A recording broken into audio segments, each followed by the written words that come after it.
Hi అండి, అందరికీ నమస్తే. వైశాఖ మాసంలో 30 రోజులు 30 పురాణాల కథలు వింటే చాలా మంచిదండి.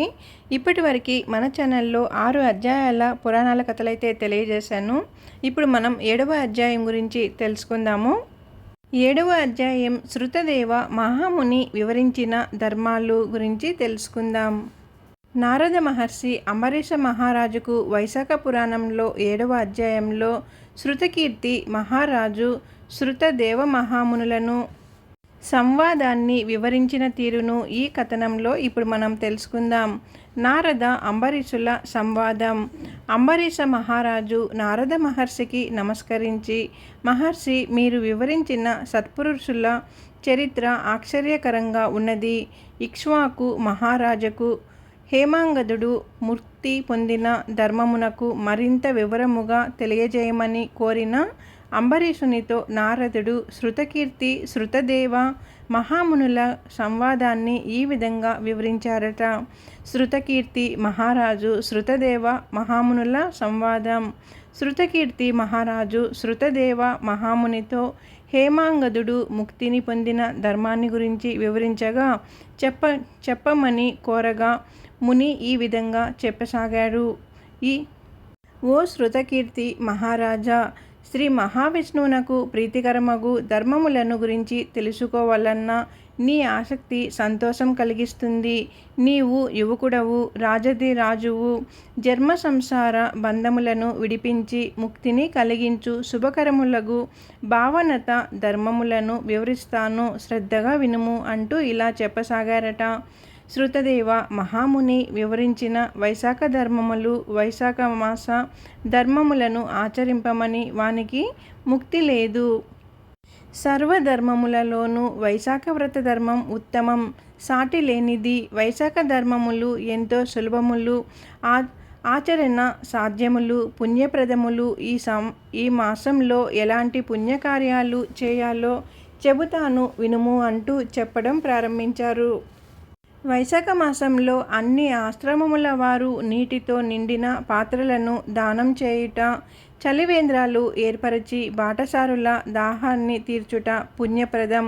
వైశాఖ మాసంలో పావుకోళ్ళు, గొడుగు, విసనకర్ర, సయ్య, పరుపు దానం చేయుట శ్రేయస్కరం. వైశాఖ మాసంలో నువ్వులతో కూడిన తేనె, ఆవు పాలు, పెరుగు, మజ్జిగ, నెయ్యి, వెన్న, చెరుకు గడ్డలు, కొబ్బరి నీరు, మామిడి పండ్ల రసము, దోస పండ్ల రసము, పానకం దానం చేయడం వల్ల మరుసటి జన్మలో చక్రవర్తులుగా పుడతారు. వైశాఖ పౌర్ణమి రోజు పులిహోర దానం చేయడం. వైశాఖ మాసంలో ప్రతిరోజు దధ్యోజనం అంటే పెరుగన్నం దానం చేస్తే ఐశ్వర్యం ప్రాప్తిస్తుంది.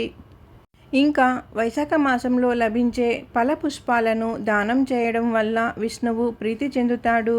ఇలా వైశాఖ మాసంలో చేయాల్సిన దానాల గురించి చెప్పిన శృతదేవ మహాముని వైశాఖ మాసంలో పాటించాల్సిన మరికొన్ని నియమాలను కూడా ఇలా వివరించారట. వైశాఖ మాసంలో సద్బ్రాహ్మణులను విష్ణు స్వరూపంగా భావించి ఆదరించాలి.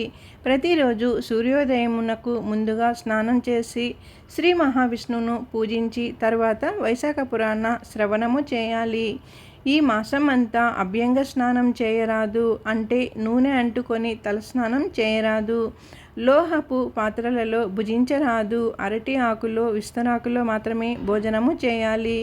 సుగంధ పుష్పములతో, ధూపదీపాలతో ప్రతిదినము విష్ణు పూజ చేసి పండ్లు, పెరుగన్నం నివేదంగా ఉంచాలి. గోవులకు ప్రతిరోజు గ్రాసం అందించాలి. సద్బ్రాహ్మణుల పాదములను కడిగి ఆ నీటిని తలపై చల్లుకొనుట ముఖ్య కర్తవ్యములు.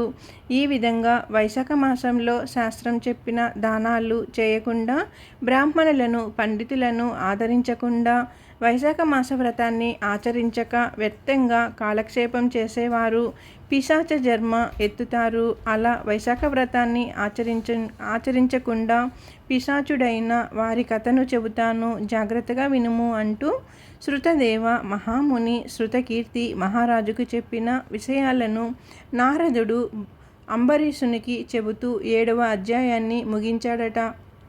ఇంతటితో 7వ అధ్యాయం వైశాఖ పురాణం 7వ అధ్యాయం సమాప్తమండి. 7వ అధ్యాయం గురించి తెలుసుకున్నాం కదా. ఇప్పుడు మనం 8వ అధ్యాయం గురించి కూడా తెలుసుకుందాం. 8వ అధ్యాయం తెలుసుకునే ముందు ఇప్పుడు మీరు చూస్తున్న ఈ వీడియో అంతా కూడా మా అమ్మ వాళ్ళ ఊర్లో అయితే నరసింహస్వామి గుడి ఉందండి. ఆ గుడిలో ఈరోజు నరసింహస్వామి జయంతి సందర్భంగా స్వామివారికి వేడుక చేశారనమాట. అక్కడ అన్నదానాలు, పూజలు అన్నీ చాలా బాగా చేస్తారు. వీడియో అయితే మీరు చూస్తారని చెప్పి స్వామివారిని మీరు కూడా లక్ష్మీ నరసింహస్వామి వారిని దర్శించుకుంటారని ఈ వీడియో అయితే చేశానండి. ఈ వీడియో చూస్తూ వైశాఖ పురాణ కథలైతే వింటే మంచిదండి. నరసింహస్వామి వారివి చూస్తూ స్వామివారిని దర్శించుకుంటూ పురాణాల కథలైతే విందాము.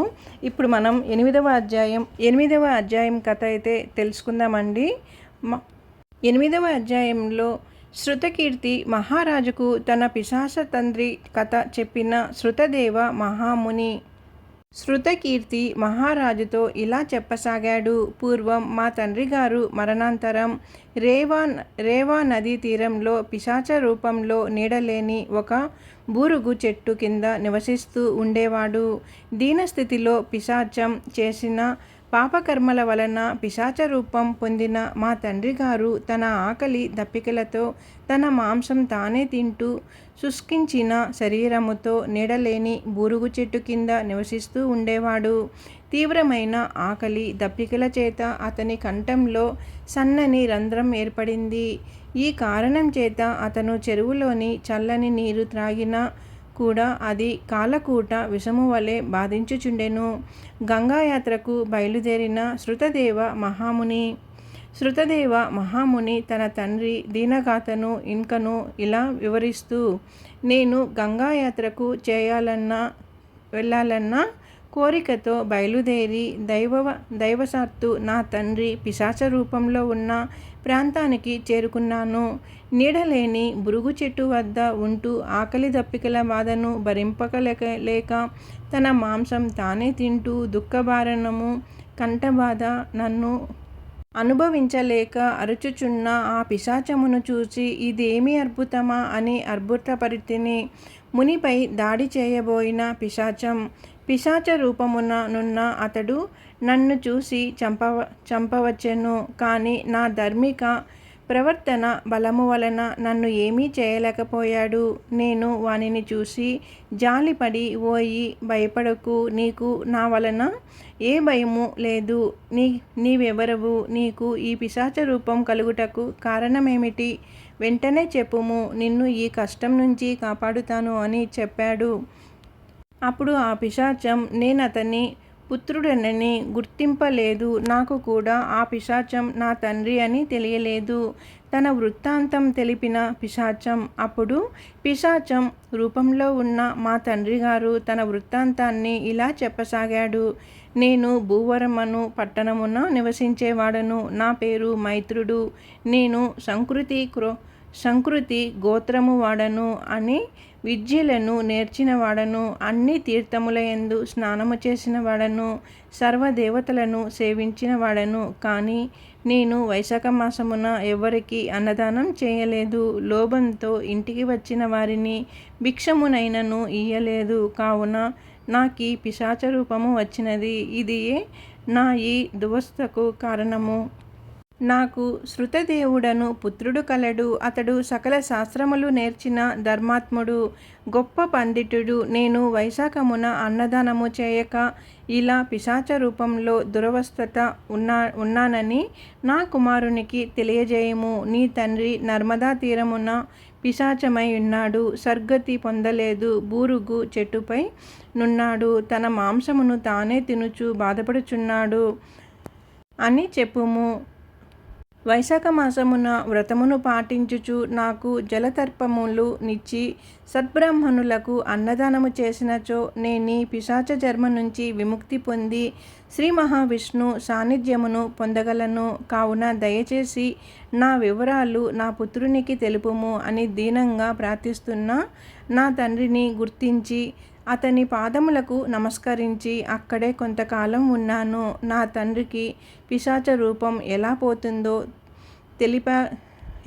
తెలుపమని ప్రార్థించాను. పుత్రునికి వైశాఖ వ్రత మహత్యం తెలిపిన పిశాచం నేను అతని పుత్రుని అని తెలుసుకొని నా తండ్రి ఎంతో సంతోషించాడు. దుఃఖిస్తున్న నన్ను ఓదార్చి, నాయనా నీవు తలపెట్టిన గంగాయాత్ర పూర్తి చేసుకొని ఇంటికి పొమ్ము. వైశాఖ మాసంలో సూర్యుడు మేషరాశి యందుండగా వైశాఖ వ్రతమును చేసి అన్నమును శ్రీ మహావిష్ణువునకు నివేదించి ఆ అన్నాన్ని ఉత్తమ బ్రాహ్మణునకు దానమిమ్ము. అందువలన నాకే కాదు మన వంశము వారందరికీ విముక్తి కలుగుతుంది అని చెప్పగా, నేను నా యాత్ర పూర్తి చేసుకుని ఇంటికి వచ్చి నా తండ్రి చెప్పినట్లుగా మాధవునకు ప్రీతికరమైన వైశాఖ మాసమున వైశాఖ వ్రతమును చేసి శ్రీ మహావిష్ణువును పూజించి నివేదించిన మున్నగు సద్బ్రాహ్మణునకు దానమిచ్చి తిని, అందువలన నా తండ్రి పిశాచ రూపము నుండి విముక్తుడైన ఎందుకు వచ్చి నా పితృభక్తికి మెచ్చి ఆశీర్వదించి దివ్య విమానము నెక్కి విష్ణులోకమును చేరి అచట శాశ్వత స్థిరాన్ని అందుకున్నాడు. కావున ఓ మహారాజా, వైశాఖంలో అన్నదానం శ్రేష్టమైనది. నీవు ఇంకను ఏమైనా తెలుసుకోవాలనుకుంటే అడుగు చెబుతాను అంటూ శృతదేవుడు శృతకీర్తి మహారాజునకు వివరించెను. ఈ విషయమును నారద మహర్షి అంబరీష మహారాజునకు చెబుతూ 8వ అధ్యాయాన్ని ముగించాడు. ఇదండి వైశాఖ పురాణం 8వ అధ్యాయం గురించి కూడా ఇప్పుడు మనం తెలుసుకున్నాం కదా. ఈ వీడియోలో 7వ అధ్యాయం 8వ అధ్యాయం గురించి ఇప్పుడు మనం తెలుసుకున్నాం కదండి. ఇప్పుడు మీరు చూస్తున్న ఈ వీడియో వచ్చి మా అమ్మ వాళ్ళ ఊరిలో అంటే తిరుపతి పక్కనే ఉన్న ఒక విలేజ్ అనమాట. అక్కడ నరసింహస్వామి టెంపుల్ అయితే ఉందండి, రోడ్డు పక్కనే వస్తుంది. ఈరోజు లక్ష్మీ జయంతి సందర్భంగా గుడిలో అయితే చాలా బాగా పూజలు అయితే చేశారండి. ఇంకా ఊర్లో అందరూ కూడా వచ్చి అన్నదానంలో అయితే పాల్గొంటారు. ఇక్కడైతే ఇదిగో చూడండి, ఊరు ప్రతి గడప నుంచి కూడా అందరూ వచ్చి అన్నదాన కార్యక్రమంలో పాల్గొంటారు. ఈ వీడియో కానీ మీకు నచ్చినట్లయితే ఛానల్ సబ్స్క్రైబ్ చేసుకోండి, అలాగే లైక్ ఇవ్వండి. కొత్తగా చూసేవారంటే కానీ ముందుగా ఛానల్ సబ్స్క్రైబ్ చేసుకొని ఛానల్లోకి వెళ్ళి వీడియోస్ అన్నీ కూడా చూడండి, ఎలా ఉన్నాయి ఏంటి అనేది కామెంట్ చేయండి. ఓం లక్ష్మీనారాయణ నమః. ఓం లక్ష్మీనారాయణ నమః. ఓం లక్ష్మీనారాయణ నమః.